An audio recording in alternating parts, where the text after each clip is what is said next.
Bonjour les amis, je vous propose une très courte vidéo suite à la tentative d'assassinat de l'ancien président américain. Quand je vous disais qu'il y avait toujours des surprises lors des élections américaines, je ne m'étais pas trompé.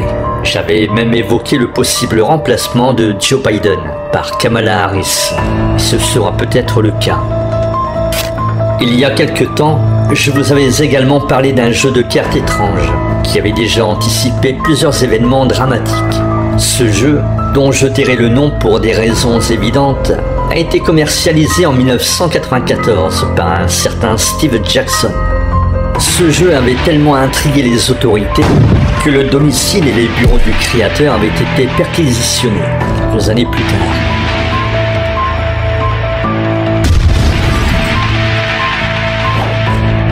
Voici quelques-unes de ces prédictions troublantes. Les attaques de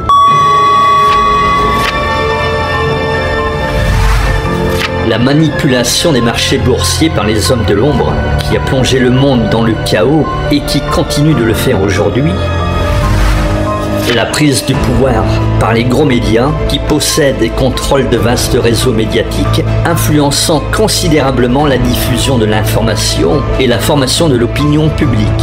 Exemple, l'arrivée d'une crise sanitaire mondiale qui devait anéantir la planète.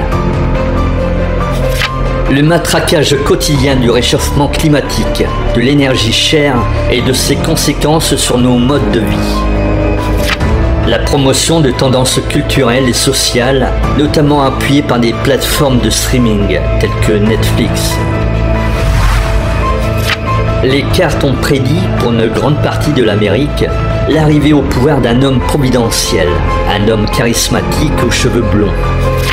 La marche au Capitole, un événement survenu le 6 janvier 2021, lorsque des partisans de l'ancien président américain ont envahi le Capitole des États-Unis, à Washington. Et là, j'en viens à la carte qui fait l'objet de cette vidéo. Cette carte a prédit la tentative d'assassinat de l'ancien président des États-Unis. Les grands journaux en parlaient dès février 2017, au début de son mandat. N'oublie pas de dire à tes amis que sur cette carte, c'est indiqué. À tout moment, en tout lieu, nos tireurs d'élite peuvent vous abattre. Passez une bonne journée. Qu'allons-nous apprendre dans les mois à venir à propos de cet acte commis par un jeune désœuvré de 20 ans, non loin du meeting et à peine caché, avec son fusil semi-automatique de type AR-15, un autre Lee Harvey Oswald en puissance?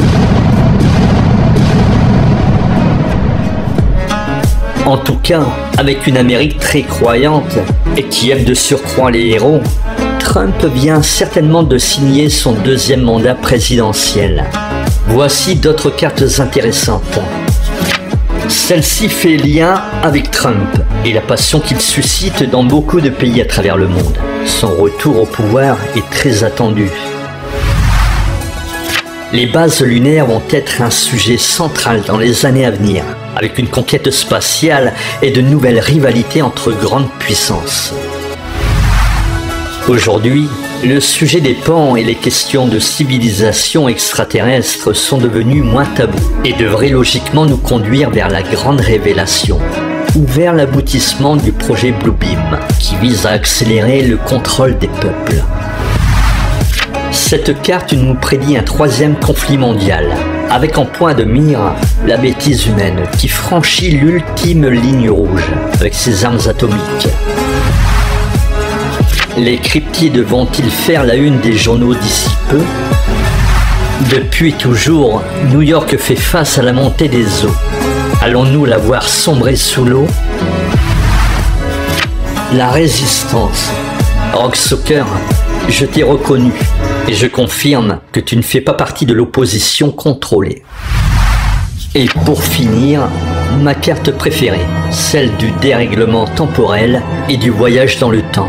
D'ailleurs, à ce propos, Babouchka, la voyageuse du temps qui a assisté stoïquement à l'assassinat de JFK le 22 novembre 1963, était, paraît-il, présente au meeting de Trump le 13 juillet 2024, dans la foule, prête à immortaliser l'événement avec son appareil photo. J'ai cherché durant des heures, en vain. Alors si vous la trouvez, faites-moi signe.